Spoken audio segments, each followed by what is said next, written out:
సిలువ చెంత చేరిన నాడు కలుషములను కడిగి వేయు సిలువ చెంత చేరిన నాడు కలుషములను కడిగి వేయు పౌలు బలెను శీలా బలెను పౌలు బలెను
ఎవరైనా ప్రత్యేకమైన పాట పాడాలని ఆశ కలిగినట్లయితే సమయాన్ని సద్వినియోగం చేసుకోవాలని మనం చేస్తాం.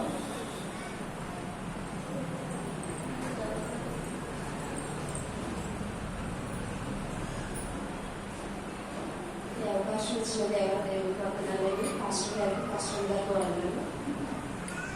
పదములు చాలని ప్రేమ ఇది, స్వరములు చాలని వర్ణనిది.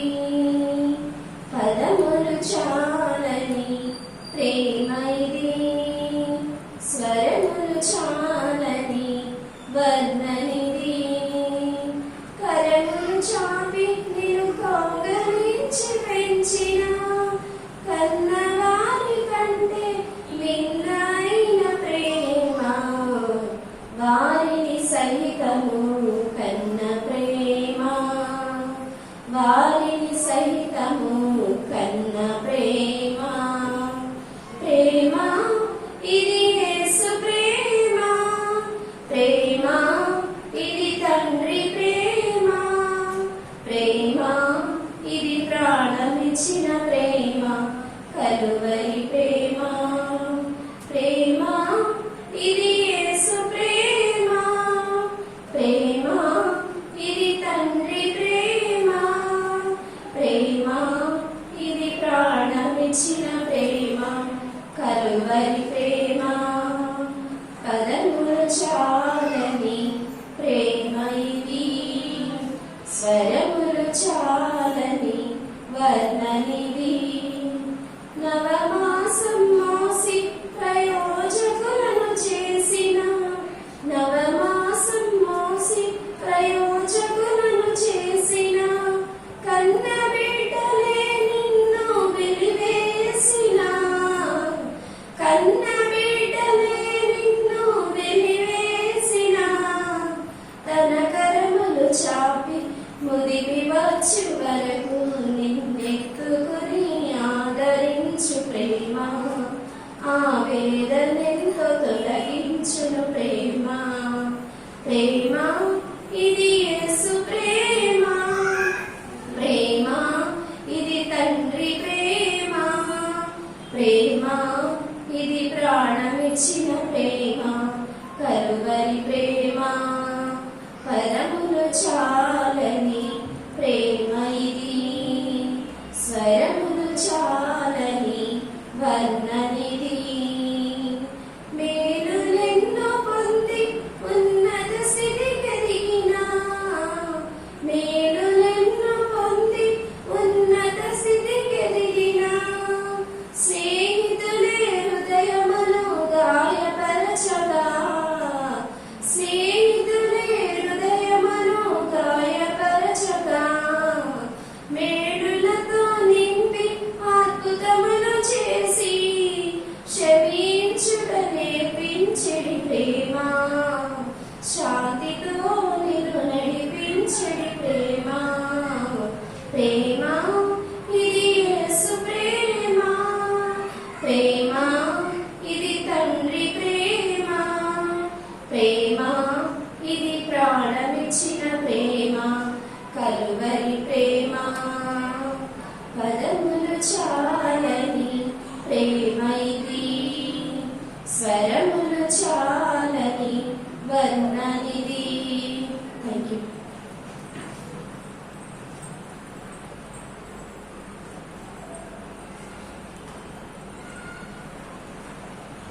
ప్రార్థన చేసుకుందాం. ప్రార్థన చేసుకొని కొద్దిసేపు దేవుని యొక్క మాటలు ఈ దినము సిస్టర్ శిరీష కళ్యాణి గారు మనకు అందించబోతున్నారు. కావున మనమందరం శ్రద్ధతో ఆ యొక్క మాటలను వినాలని మనం చేస్తాం. మన మధ్యలో సిస్టర్ వసంత గారు ఉన్నారు. వారు వచ్చి ప్రార్థన చేసిన తర్వాత వాక్యాన్ని విందాం.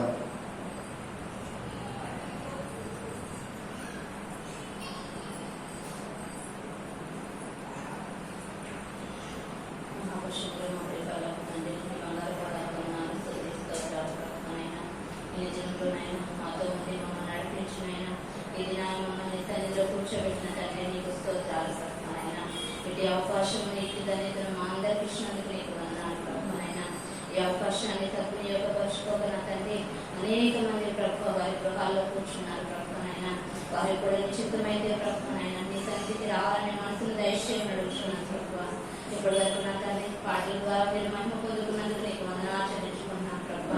ఎదుగుపోయే వాక్యంలో కూడా మీరే ఉండినైనా నిలబెట్టుకున్న బిడ్డల ప్రభుత్వనైనా ఏడంతల శక్తి గల ఆత్మతో నింపి ప్రభు మాకు కావాల్సిన ఆత్మీయ ఆహారం దయచేయమని అడుగుతున్నాను ప్రభు. అయా బిడ్డల ప్రభుత్వనైనా మీ నోటి పూర్గా వాడుకోమని అడుగుతున్నాను ప్రభుత్వనైనా. అయా ఏ బిడ్డకి ఏ వాక్యం మీ దినాన్ని అవసరమైనదో ప్రభుత్వనైనా ఆ వాక్యాన్ని మీరే మాట్లాడమని అడుగుతున్నాను ప్రభుత్వనైనా. అయా నా తండ్రి మేము వ్యర్థంగా వాక్యం విని వదిలివేసే వాళ్ళంగా కాకుండా నా తండ్రి వాక్యానుసారంగా జీవించే బిడ్డలుగా మా అందరికీ అనుగ్రహించమని ఏది అతి శ్రేష్టమైన నామములో అడుగుతూ ప్రార్థిస్తున్నాను తండ్రి. ఆమేన్.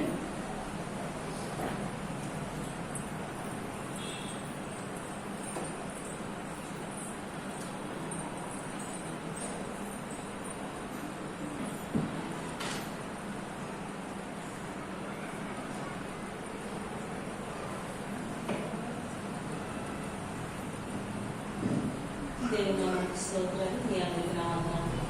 దేవుని మహాప్రభువులకు మరొకసారి దేవుని నాకు చేసిన ఆయనకి వందనాలు. ప్రార్థన చేసుకుని వారికి ప్రార్థించారు. స్తుతికి పాత్ర మహోన్నతుల దయవేడ ప్రేమ స్వరూపి దయాడు సత్యవంతులైన పాదాలు స్తుతులు స్తోత్రాలు. గొప్ప దేవుడు పరిశుద్ధుడు. భూమి ఆకాశాన్ని సృజించి దేవుడు వర్షం కలిగిన దేవుడు జీవం కలిగిన దేవుడు మీరు మాతో ఉన్నారు, మాలో ఉన్నారు, మమ్మల్ని నడిపిస్తున్నారు తండ్రి. నీ వందనాలు. వాక్యమైన దేవుడు ఆయన నీ వందనాలు. ఏ మాటలు చెప్పాలో నాకైతే ఏ జ్ఞానం లేదు నన్ను అప్పులని దేవుడాలను ప్రభు ఈ దీర్ఘాలను మీరు నిలబెట్టుకున్నందుకు వందనాలు. చెప్పగలిగిన శక్తి కలిగిన తండ్రి ప్రభు అనేక మార్గ తండ్రి ప్రభు చెప్పడానికి చూపించినందుకు వందనాలు. ఈ విధంగా కూడా నేను ఈ సమయంలో నేను మీరు నాతో నన్ను నడిపించగల దేవుడు నమ్ముతున్నాను. సంస్థ మధ్య మీకే చెల్లించుకున్నాను. మా కృపగా వేసే అతి శ్రేష్టమైన పరిశుభ్రమైన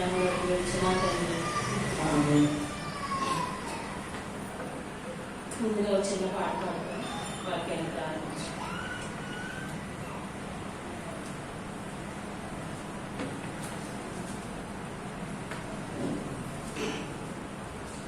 నాలో నీ ఆశా జ్యోతి నీవే నా ప్రభువా నీ దరికి నడిపించునావా నా జీవనా. నాలో నీ ఆశా జ్యోతి నీవే నా ప్రభువా నీ దరికి నడిపించునావా నా జీవనా. నీవు నేను ఈ జగాన కొనియాడనా అనువైన పాట పాడి వినుతింపగా. నీవు నేను ఈ జగాన కొనియాడగా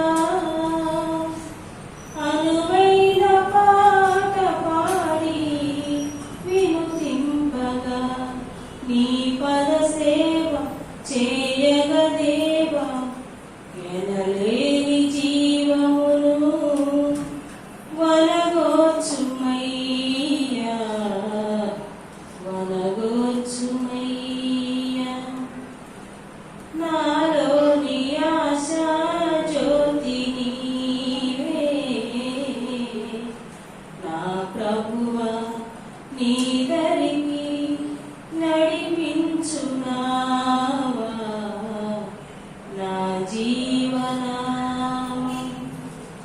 నా హృదయాలయాన నివసింపుమా నీ మహిమ మందిరాన నన్ను నిల్పుమా. నా హృదయాలయాన నివసింపుమా నీ మహిమ మందిరాన నన్ను నిల్పుమా. పావన నామ జీవన దామ నా ఆత్మదీపమును వెలిగించుమయ్యా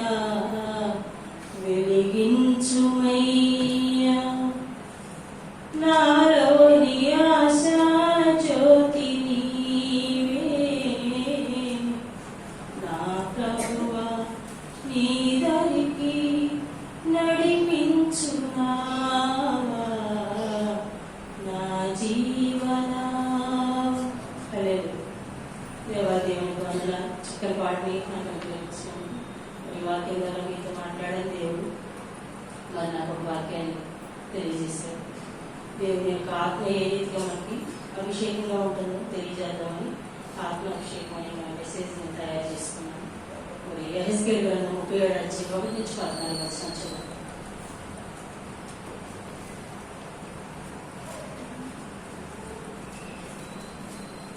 యెహెజ్కేలు గ్రంథం 37 అధ్యాయం.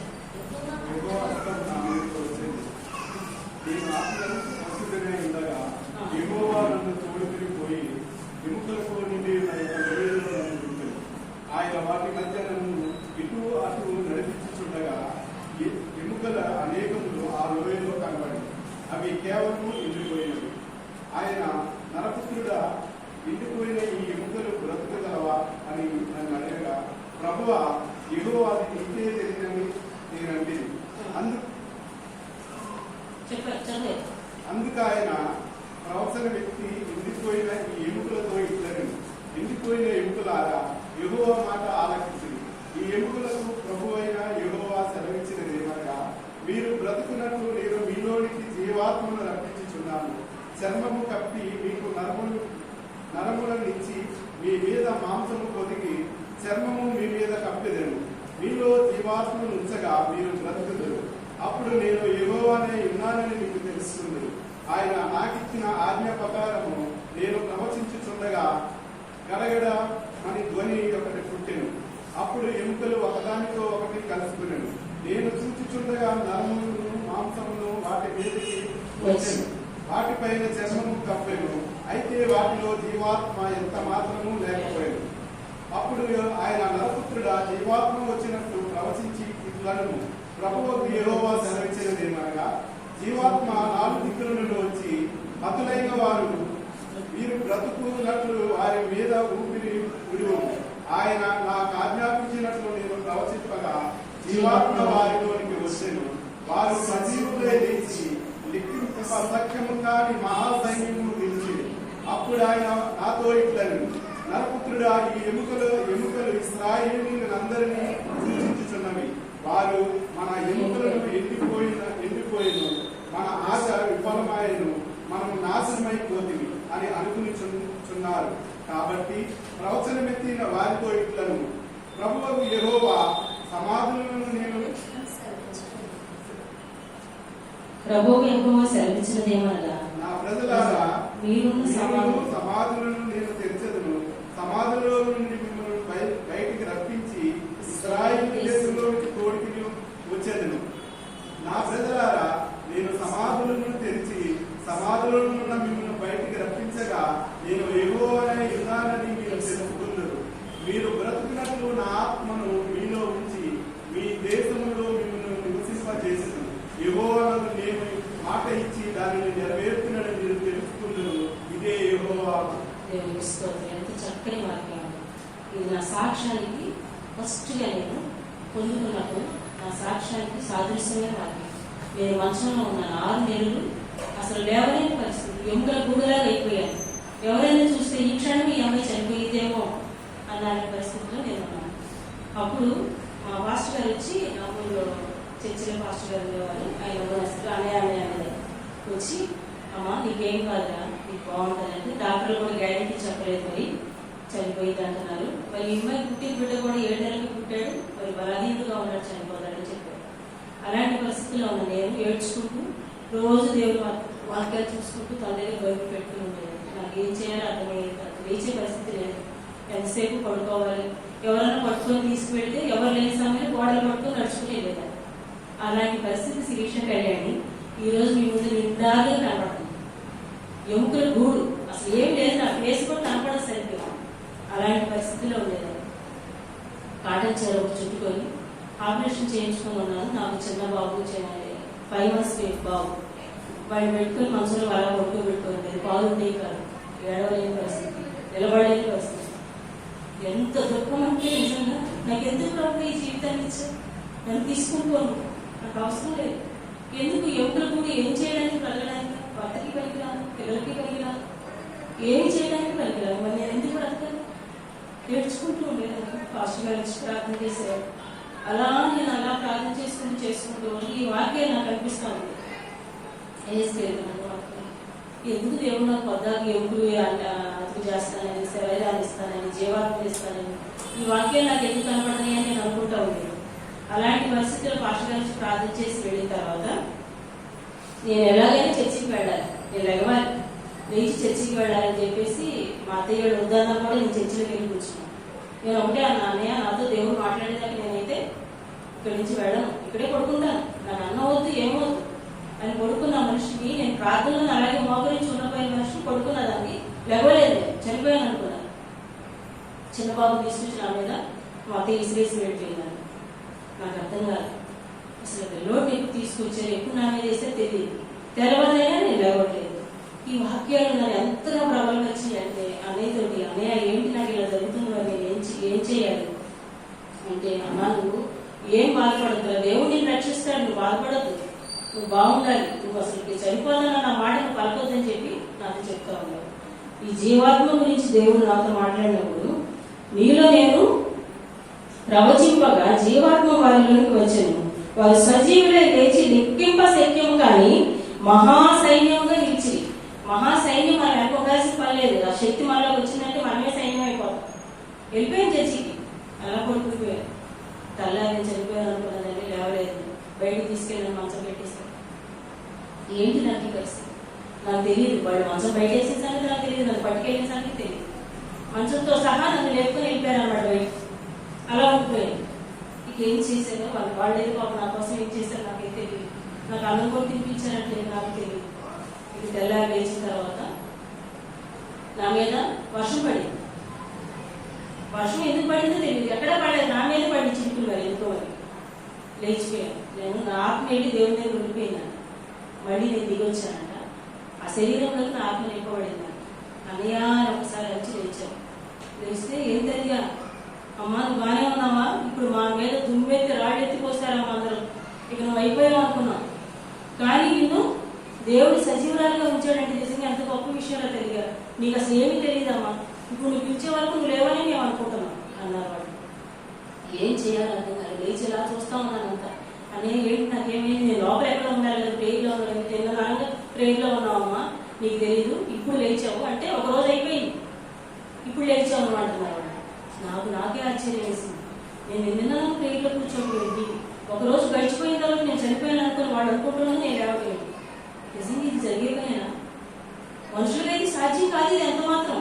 ఆ దేవాది దేవుడు నాతో ఉన్నాడు కాబట్టి ఈ వాక్యాలతో నన్ను నడిపించి సన్నిధికి నడిపించి నన్ను లేపు నిలబెట్టాడు. ఎందుకంటే గొప్ప సాక్ష్యం ఏం కావాలని అప్పుడు నేను ఇంటికి వెళ్ళిపోయాను. బిడ్డను పెట్టుకొని ఎంత ఓపిక వచ్చిందంటే ఎవరు పట్టుకోరా, నేను సొంతంగా వెళ్ళిపోయాను. చిన్నబాబు తీసుకొని ఇంటికి వెళ్ళిపోయాను. నిజంగా దేవా నువ్వు ఎంత శక్తిమంతుడువా, ఎంత గొప్ప దేవుడువా, నన్ను మరణం నుంచి లేవనెత్తిన దేవుడువా అని చెప్పేసి నేను సాక్ష్యం అందరికి చెప్తూ అలా కొంచెం చెప్తా ఉండేదాన్ని. ఇవాళ ఈ వాక్యం చూస్తూ ఉండేది, మన దినాన్ని కూర్చొని వాక్యాలు చూసుకుంటా ఉండే ఈ అభిషేకమైన వాక్యం నాకు అనిపించింది, దేవా నువ్వు ఆత్మతో నింపితే మేము దేవైనా సాధిస్తాం కదా, మేము సజీవులు అయిపోతాం కదా ఆయన, ఎంత గొప్ప దేవుడు నువ్వు మాకు ఉన్నావు తండ్రి అని ఈ వాక్యం ద్వారా నేను ఎంతో ప్రోత్సహించబడి ఈ చదువుతుంటే నిజంగా నా ఆత్మను మీలో ఉంచి మీ దేశంలో మిమ్మల్ని నివసింప చేద్దను, యెహోవాను నేను మాట ఇచ్చి దానిని నెరవేరుస్తాను. నన్ను లేవనెత్తానని ఆయన మాట ఇచ్చాడు కదా, లేవనెత్తేసాడు, నెరవేర్చేశాడు. మీరు తెలుసుకుందరు ఇదే యెహోవాకు నాతో ఈ రీతిగా మాట్లాడే విధానానికి దేవాది దేవుడు వందనాలు. మీ సజీవురాలు ఈ రోజు మీ మధ్య నేను ఉన్నానంటే ఈ దేవుని వాక్యమే నన్ను నడిపించింది. నేను ఎంత మాత్రం యోగ్యురాలు కాదు, నాకు ఏ జ్ఞానము లేదు. అసలు వాక్యం ఎందుకు కాసేపు చదువుకున్న తర్వాత నాకు గుర్తే రాదు. ఇలాంటి వాక్యాన్ని సిద్ధపరచుకున్నా అంటే నిజంగా నాకు ఆశ్చర్యం. అసలు నేను ఎక్కడ ఉన్నాను, ఏంటి, ఏం చేస్తున్నాను, ఏం మాట్లాడుతున్నాను, ఏం చదువుతున్నాను, ఇదంతా ఎంత మాత్రం నాకు తెలియనే తెలియదు. దేవుడు ఇచ్చిన జ్ఞానం ఇదంతా. మరి అపోస్తుల కార్యము దేవుడు ఈ రకంగా మనతో ప్రవచనాలు మాట్లాడుతూ ఉంటాడు అనమాట. నువ్వు లేచి ఇలా చదువుకో, ఇది వాక్యం ద్వారా వెళ్ళు అని ఈ అనుభవాలు నాకు కలుగు చేస్తూ ఉంటాడు. మన దేవుడు ప్రతి నిత్యం ఉంటూ ఉంటే నిజంగా ఈ తెల్లవారుజామున ప్రార్థన అనేది కొన్ని సంవత్సరాల నుంచి నేను చేస్తా ఉన్నప్పుడు, హైదరాబాద్ వచ్చిన తర్వాత కొద్ది సంవత్సరాలు నేను చేయలేదు, తర్వాత నుంచి నేను చేస్తున్నప్పుడు దేవుడు మాట్లాడుతున్న ప్రతి మాట నేను పేపర్ మీద రాసుకుంటా ఉంటాను. దాన్ని బట్టి నేను ఆ మిగతా అంశాల్లోకి ఎలా వెళ్ళాలనేది పొద్దునే కూర్చుంటాను పనులను అయిపోయాక ఆ బైబిల్ వెతుకుతూ ఉంటాను. ఎక్కడ ఈ వాక్యం ఉంది, దీనికి రిలేటెడ్ ఏంటి, దీనికి నేనేమి టైటిల్ పెట్టుకోవాలి అని చెప్పేసి నేను ప్రార్థన చేసుకుంటూ ఉంటాను. దేవుడు అందరి బట్టి దేవాదేవుని వందనాలు, ఇంత రీతిగా నన్ను నిలబెట్టుకున్నందుకు దేవుని వందనాలు. అపోస్తుల కార్యము 1:4-5-8 చదువున్నామా?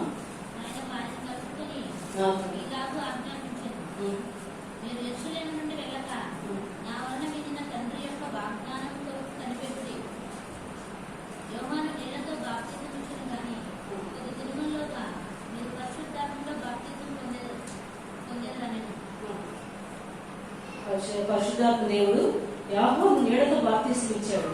మనకి బాప్తీసం ఇచ్చే ఆ గొప్ప దేవుడు యేసయ్య మనల్ని కాపాడటానికి వచ్చే దేవుడు యాకోబు నీడతో బాప్తీసం ఇచ్చినప్పుడు వాడితో కొన్ని మాటలు మాట్లాడాడంట.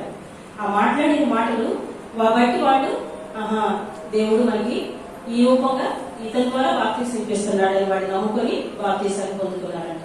మరి దేవుడు మరి అతని ద్వారా మరి ఆ రీతిగా ఇప్పించినప్పుడు నిజంగా ఎంత గొప్ప ధన్యత అండి. నిజంగా యోహానుకి ఎంత గొప్ప ధన్యత వచ్చింది దేవుని ద్వారా.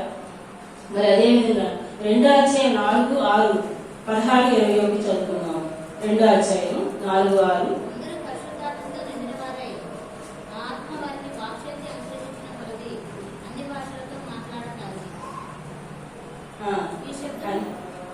అన్ని భాషలతో వాళ్ళు మాట్లాడుతూ ఉన్నారంట. దేవుడి యొక్క ఆత్మ వారి మీదకి వచ్చిందంట. ప్రార్థించుచున్నారు.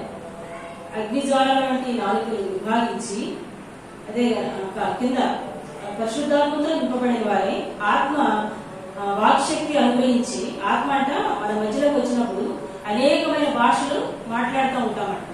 ఆత్మతో నింపబడినప్పుడు ఆ భాషలు ఎలా వస్తాయి అనేది అది దేవుడి శక్తే, అది మనకు తెలియదు. అలా దేవుడు మనతో మాట్లాడతాడంట. మళ్ళీ తర్వాత 6వ వచనంలో చూస్తే జనులు గుంపులుగా కూడి వచ్చి ప్రతి మనుషుడు తన స్వభాషతో వారు మాట్లాడుట విని కలవరపడి, అసలు ఏం మాట్లాడుతున్నారు, ఎవరి స్వభాషలో వాళ్ళు మాట్లాడుతూ ఉన్నారు, కలవరపడుతున్నారు. ఏంటి ఎలా వచ్చినాయి వీళ్ళకి వాకులు? స్వభాషతో మాట్లాడుతున్నారు, అన్ని భాషల్లో మాట్లాడుతున్నారు. ఎలా వచ్చిందంటే దేవుడి యొక్క ఆత్మ వారి మీదకి నింపబడింది. అందుకని వాళ్ళందరూ ఆ రీతిగా మాట్లాడుతూ ఉన్నారని చెప్పి దేవుడు ఈ వాక్యాన్ని చూపించాడు మనకి. 16వ వచనంలో మనం చూసుకుంటే యోవేలు ప్రవక్త ద్వారా చెప్పబడిన సంగతి ఇదే, ఏదనగా అంత్య దినముల యందు నేను మనుషులందరి మీద ఆత్మను కుమ్మరించాను. మనుషులందరి మీద ఆత్మను కుమ్మరిస్తాడంట. మీరు మీ కుమారులను మీ కుమార్తెలను ప్రవచించేది, మీ యవ్వనులకు దర్శనము కలుగును, మీ వృద్ధులు కలలు కలుగు. ఆత్మ మనకి నిలబడినప్పుడు దేవుని యొక్క రాకడ సమీపం అవుతుందని, దినములు మరి సమీపించనున్నాయని, మరి కడవరి దినాలు దగ్గరకు వస్తున్నాయని మనం ఎంతగానో చెప్పుకుంటూ ఉన్నాం, ప్రార్థన చేస్తా ఉన్నాం. యోవేలు ప్రవక్త ద్వారా ఈ వాక్యాన్ని దేవుడు తెలియజేశాడు అనమాట. ఏమని? తన ఆత్మను మన మీద కుమ్మరిస్తాడంట దేవుడు. మన కుమార్తెలు ప్రవచిస్తారంట, మన కుమారులు ప్రవచిస్తారంట.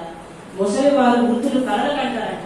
వాళ్ళు కళలు కని ఒక్కొక్కసారి పెద్దవాళ్ళు చెప్తా ఉంటారు, నాకు ఒక కళ వచ్చిందమ్మా, ఇలా జరిగింది, అది నిజంగా నెరవేరుతో ఏమో దేవుడు నాకు మరి ఇలా చూపించాడు అని మనకు చెప్తా ఉంటారు. ఇలా వింటా ఉంటామా? నిజంగా కొన్ని నెరవేరుతాయి, కొన్ని ఒకవేళ నెరవేరకపోవచ్చేమో, కానీ 100 విషయాలు అయితే నెరవేరుతాయి.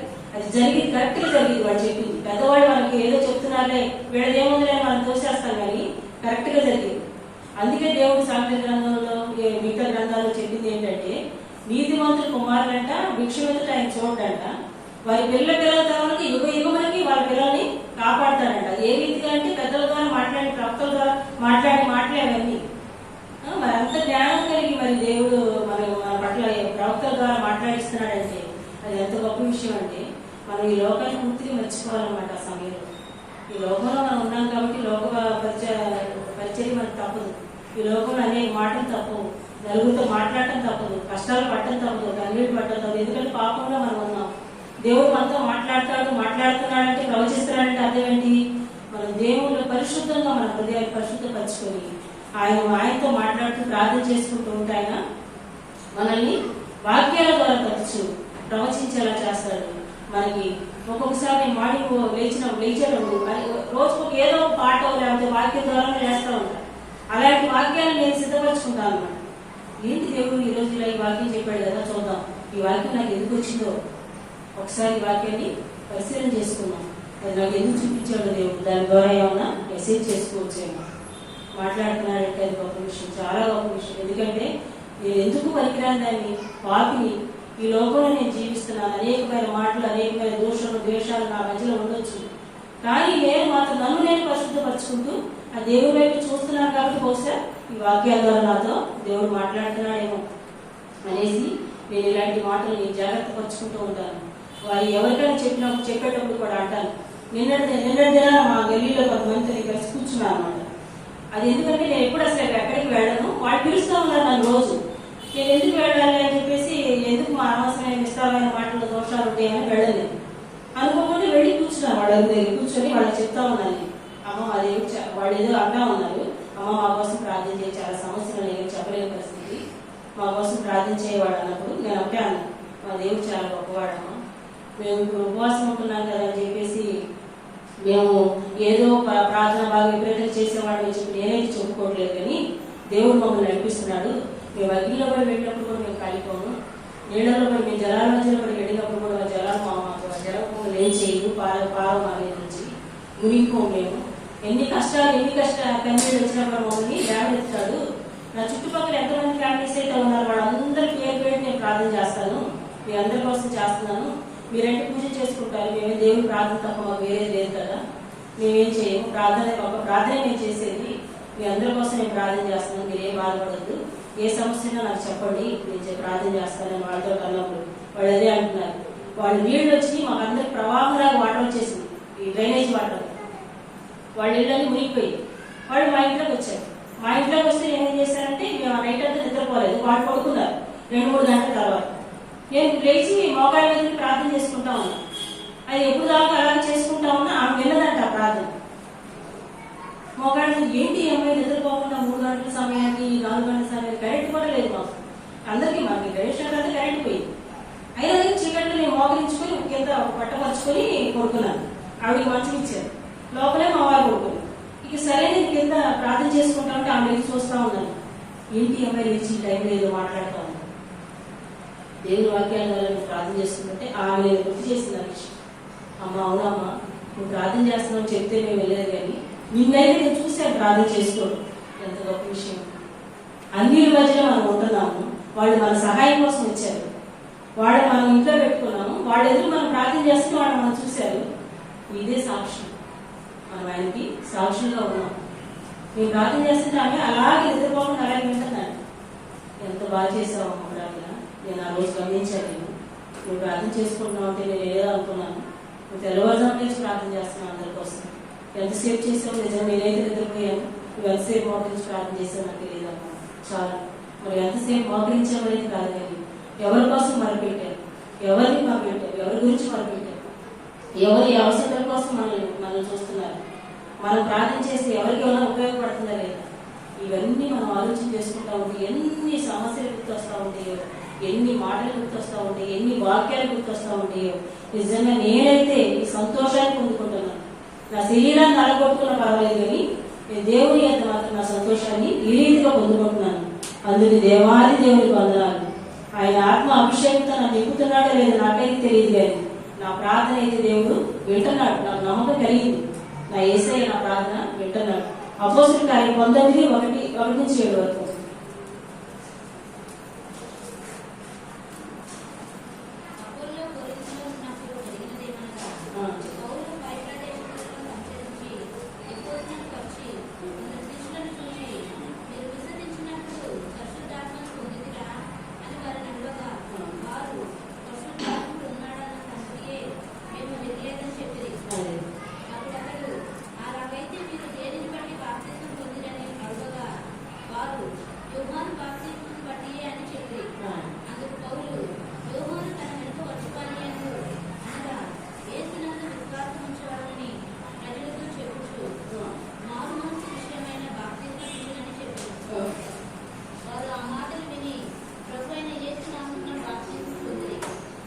బాప్తిస్మం పొందారు వారందరూ. యోహాను ఏం చెప్పాడంటే, దేవుని మాటలు ప్రభు అయిన యేసయ్య ఏ రీతిగా బాప్తిసాన్ని పొందుకోవడానికి ఆయన సిద్ధపరిచాడు యోహానుని. మరి వాళ్ళు ఆ యొక్క మాటల ద్వారా, యోహాను మాటల ద్వారా వాళ్ళు మరి బాప్తిస్మం పొందుకున్నారని వాళ్ళు సాక్షి చెప్తా ఉన్నారు. మరి నిజంగా పౌలు అన్నాడు, మీరు ఏ విధంగా మరి మీరు బాప్తిస్మం తీసుకోగలిగారని అడిగినప్పుడు క్రీస్తు యేసు నామములో మేము బాప్తిస్మం ఆ మాటల ద్వారా విశ్వాసం ఉంచమని ప్రజలతో చెప్పుచు మారు మనసు విషయమే బాప్తిస్మం ఇచ్చానని చెప్పారు. వారు ఆ మాటలు విని ప్రభు అయిన యేసు నామమున బాప్తిస్మం పొంది మనమందరం కూడా బాప్తిస్మం తీసుకున్నాం కదా. ప్రభు అయిన యేసు నామంలోనే మనమందరం నీటిలో ముంచబడ్డాము, మృతుల నుంచి లేపబడ్డాం. అంటే ఏ విధంగా మృతులయ్యా? మనం నీటిలో ముంచినప్పుడు మనల్ని నీళ్లు లోపలికి వెళ్ళిపోతాం కదా, తల ముంచేస్తారు కదా. అప్పుడు మనం మన పాపాలని కడిగి వేయబడి మనం మన జీవితాన్ని నూతనంగా మార్చుకుంటున్నామని, పాపపు జీవితాన్ని వదిలేసి అది మృతం చేసేసి మృతుల్లో నుంచి మనం లేపడానికి దేవుడు మన యేసయ్య నామంలో మనకి బాప్తిస్మం ఇస్తారు పాస్టర్ గారు వాళ్ళు. మరి ఆ రీతిగా మనం బాప్తిస్మం పొందామని మరి పౌలయ్య మాటల ద్వారా వాళ్ళు అడిగినప్పుడు యోహాను ఏ రీతిగా వాళ్ళకి క్రీస్తు యేసయ్య ద్వారా బాప్తిస్మం పొందుతారని వారి ఇక్కడ తేటతెల్లంగా తెలియజేస్తున్నాడు. తర్వాత పౌలు వారి మీద చేతులుంచగా పరిశుద్ధాత్మ వారి మీదకి వచ్చారు. పౌలయ్య ఎంత నీతిమంతులుగా వాళ్ళ మీద చేతులు ఇచ్చాడంట, వాళ్ళ మీదకి పరిశుద్ధాత్ముడు వారి మీద ఆత్మని నింపాడంట. అప్పుడు వారు భాషలలో మాట్లాడచ్చు ప్రవచించుటకు మొదలుపెట్టి వారందరూ ఇంచుమించు 12 మంది పురుషులంట, స్త్రీలు కాదు పురుషులంట 12 మంది ఆ సమయంలో వారి మీద ఆయన చేతులిచ్చినప్పుడు పరిశుద్ధాత్మను వారు పొందుకున్నారని ఇక్కడ మనం చూస్తా ఉన్నాం. మరి దేవుడు ఎంత గొప్ప సాక్ష్యాన్ని మనం చూస్తున్నాడంటే యోహాను 3:5 చూద్దామమ్మా.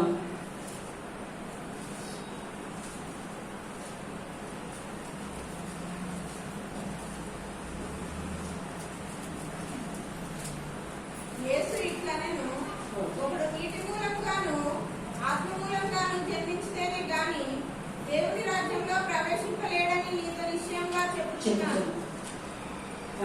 ఇదేనా యోహాను 3:5 ఏమన్నాడమ్మా? ఒకడు నీటి మూలముగాను ఆత్మ మూలముగాను జన్మించితేనే గాని దేవుని రాజ్యంలో ప్రవేశింపలేడని నీతో నిశ్చయంగా చెప్పుచున్నాను.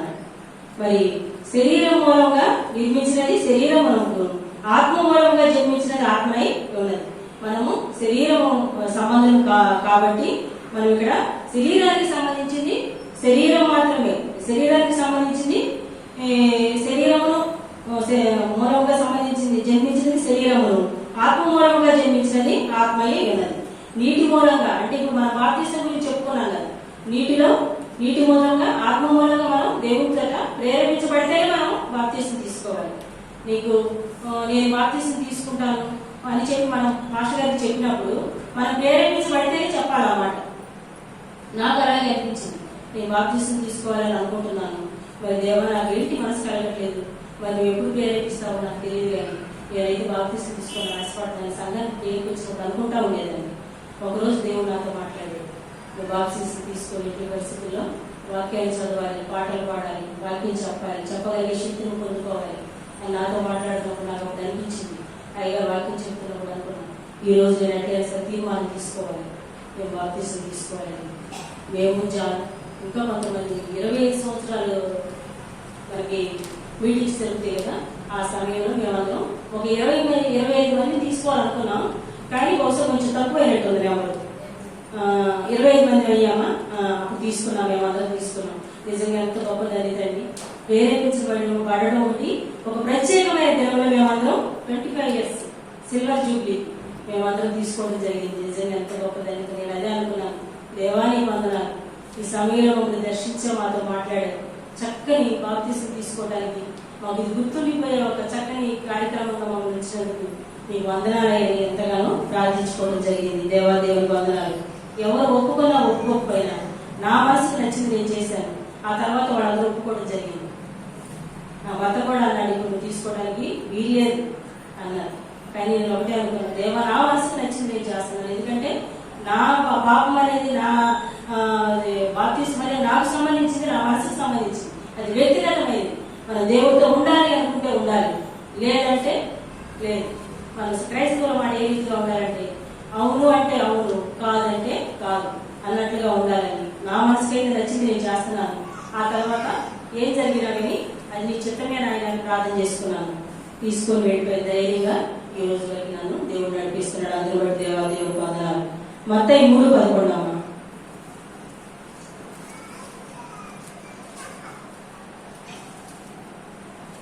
మారు మనసు నిమిత్తము నేను నీళ్ళలో మీకు బాప్తిసం ఇచ్చుచున్నాను. అయితే నా వెనుక వచ్చుచున్నవాడు నాకంటే శక్తివంతుడు. ఆయన చెప్పుల మోయటకైనను నేను పాత్రను కాను. ఆయన పరిశుద్ధాత్మలోను అగ్నితోనూ మీకు బాప్తిసం ఇచ్చును. ఆయన చేతిలో ఉన్నది. ఆయన తన కళ్ళను బాగుగా శుభ్రం చేసి గోధుమలను కొట్టులో పోసి ఆరని అగ్నితో కొట్టును కాల్చిపోయేదని వారితో చెప్పాను. పరిశుద్ధాత్మ దేవుడు యోహాను బాప్తిసం ఇచ్చే యోహాను గురించి మనం మాట్లాడుకున్నాం కదా. ఆయన చెప్పులు మోయడానికి నేను పాత్రుడు కాదు. ఆయన పరిశుద్ధాత్మతోను అగ్నితోను మీకు బాప్తిసం ఇచ్చును. ఆయన చేతిలోనే ఉన్నది. ఆయన తన కళ్ళను బాగుగా శుభ్రం చేసి గోధుమలను కొట్టులో పోసి అది అగ్నితో కొట్టును కాల్చివేయని వారితో చెప్పారు. ఆ పాపాలని కడిగి వేస్తాడు.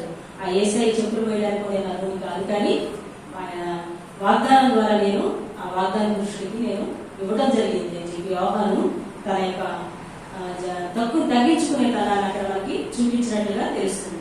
అది దేవాది దేవునికి వందనాలు. మరి యోహాను 15వ అధ్యాయంలో దేవుడు వాక్యం ఉంటుంది. మనం మహింగా భరించడం వల్ల తండ్రి మహింపరచబడతాడనే వాక్యం మనం చదువుకొని ఉన్నాం. శ్రేష్టమైన ముళ్ళు మొక్కల వల్ల మనం సంఘంలో ఉండాలని దేవుని వాక్యం ఉంది. అపోస్తలుల కార్యాలు 2:41 చదువుతాము. పేతురు బాప్తిసం ఇచ్చిన కాబట్టి అతని వాక్యము అంగీకరించిన వారు బాప్తిస్మం పొందిరి. ఆ దినమందు ఇంచుమించు 3,000 మంది చేర్చబడ్డారు. అది ఆయన మాటలు విని, పేతురు మాటలు విని ఏం జరిగిందమ్మా, అక్కడ 3,000 మంది ఒకసారి ఆత్మని పొందుకోగలిగారు, అభిషేకం పొందుకోగలిగారు, బాప్తిసము తీసుకున్నారు. నిజంగా ఎంత విశ్వాసంతో చెప్పుకుంటాడు కదా ఆ మాటలు, ఎంతో ధైర్యంతో చెప్పుకుంటాడు కదా. అమ్మా మీరు ఆయన అదే దేవుని మాటలే చెప్పి వాళ్ళని ధైర్యపరిచేవాడు.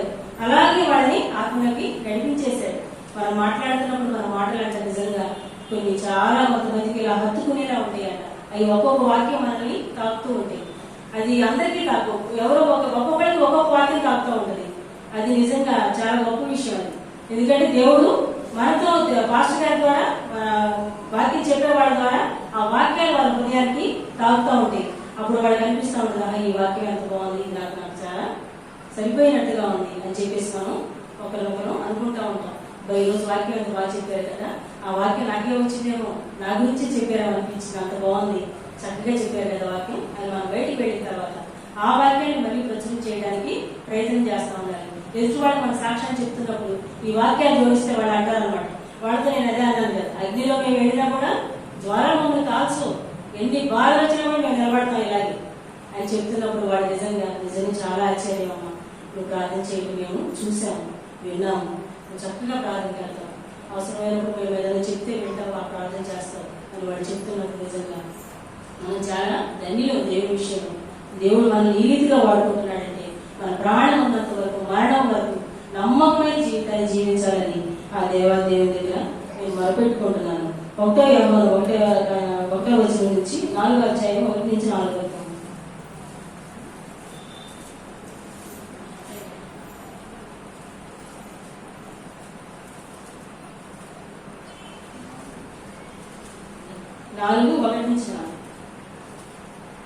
యూదారా, అనేకులైన అబద్ధ ప్రవక్తలు లోకంలోనికి బయలువెళ్ళి ఉన్నారు గనుక ప్రతి ఆత్మ నమ్మక ఆయా ఆత్మలు దేవుని సంబంధమైనవో కావో పరీక్షించుడి.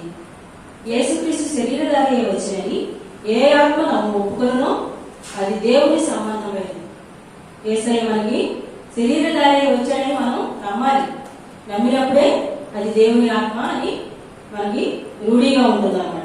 ఏ ఆత్మ ఒప్పుకున్న దేవుని సంబంధమైనది, ఏ ఆత్మ యేసును ఒప్పుకొనదో అది దేవుని సంబంధమైనది కాదు. చాలా మంది అంటారు, మీ దేవుడు గొప్పవాడని మీరు చెప్తారు, మా దేవుడు మా గొప్పవాడు అంటారు. కానీ మనం ఒకటే చెప్పాలి, ఆయన సజీవుడైన దేవుడు, మరణాన్ని జయించిన దేవుడు, మా కోసం శిలువలో రక్తం చిందించిన దేవుడు. అలాంటి దేవుడు మేము కలిగి ఉన్నాం. మీ దేవుడు అలాంటి వారు మీకోసం త్యాగం చేసిన దేవుళ్ళు ఏమైనా ఉన్నారంటే అది మీరు పరీక్షించుకోండి. మేమైతే మీ దేవుడిని నిందించట్లేదు, కానీ మీరు ఒకసారి మా సజీవుడైన దేవుని వాక్యం మీరు విన్నారంటే దానిలో ఎంత శక్తి ఉందో మీరు తెలుసుకుంటారని మనం ఇతరులకు చెప్పినప్పుడు వాళ్ళు కూడా నిజమే అంటారు. అది మాత్రం ముమ్మాటికి వాస్తవం. ఇంకా వాక్యాలు ఉన్నాయి కానీ హగ్గై 2:4 చూసుకొని ముగించేద్దాం.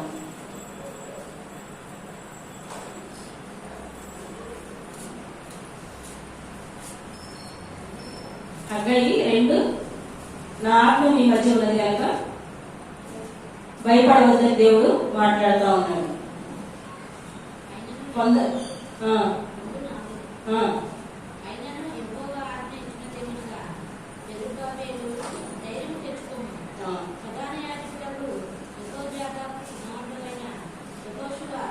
ధైర్యం తెచ్చుకోండి, పని జరిగించింది. దేవుడు ఏమైనాడమో మనకి తోడుగా ఉన్నాడు, ఆయన మనల్ని నడిపిస్తాడు. ఇదే యెహోవాకని హగ్గై ప్రవక్త ద్వారా మనకి వాక్యాన్ని తెలియజేస్తా ఉన్నాడు. ధైర్యం తెచ్చుకొని పని జరిగించండి, ధైర్యంగా ఉండండి, మీ పనులన్నీ సక్రమంగా జరిగిపోతాయి అని చెప్పి దేవుడు వాడితో మాట్లాడుతూ ఉన్నాడు. ఆ కింద వచనంలో చూస్తే 6వ వచనం, నా ఆత్మ మీ మధ్య ఉన్నది కనుక భయపడుడి అన్నాడు దేవుడు. ఇదే సైన్యంలో యెహోవా సెలవిచ్చాడని చెప్పి. సరే, కొంతకాలము ఇవన్నీ అన్ని అయిన తర్వాత మీరు ఇంటి దగ్గర చదువుకోండి. 19వ వచనం ఒకసారి చూద్దాం. 19వ వచనంలో కూడా చివరి వచనం చూడండి. అయితే ఇది మొదలుకొని నేను మిమ్మల్ని ఆశీర్వదిస్తానని దేవుడు మాట్లాడుతూ ఉన్నాడు. ఈ రోజు మన అవసరం పేరు వాగ్దానం అయితే సైన్యములకు అధిపతి ఈ స్థలమందు నేను సమాధానము నిలుపుని అనుగ్రహించలేదు. ఇదే సైన్యములకు అధిపతి యెహోవా సమాధానాన్ని మనకి నింపుతానంటున్నాడు దేవుడు, మనకు తోడుగా ఉంటున్నాను అంటున్నాడు. ఈ వాక్యం నాకు చాలా సార్లు తట్టింది అనమాట. అయితే ఇది మొదలుకొని నేను మిమ్మల్ని ఆశీర్వదించను అని దేవుడు మాట్లాడుతున్నాడు. అందుబట్టి దేవుడు వందనాలు. దేవాది దేవుడు ఈ వాక్యాన్ని మనకి ఇచ్చినందుకు లెక్కలేని కృతజ్ఞతలు తెలియజేసుకుంటూ ఈ మాటలు నా ద్వారా మాట్లాడినందుకు ఆ తండ్రికి నా కృతజ్ఞతాపూర్వకమైన స్తుతులు చెల్లించుకుంటూ ఈ వాక్యాన్ని ముగిస్తున్న దేవుడు ఈ చిన్న వాక్యాన్ని నియమించుకున్నాడు.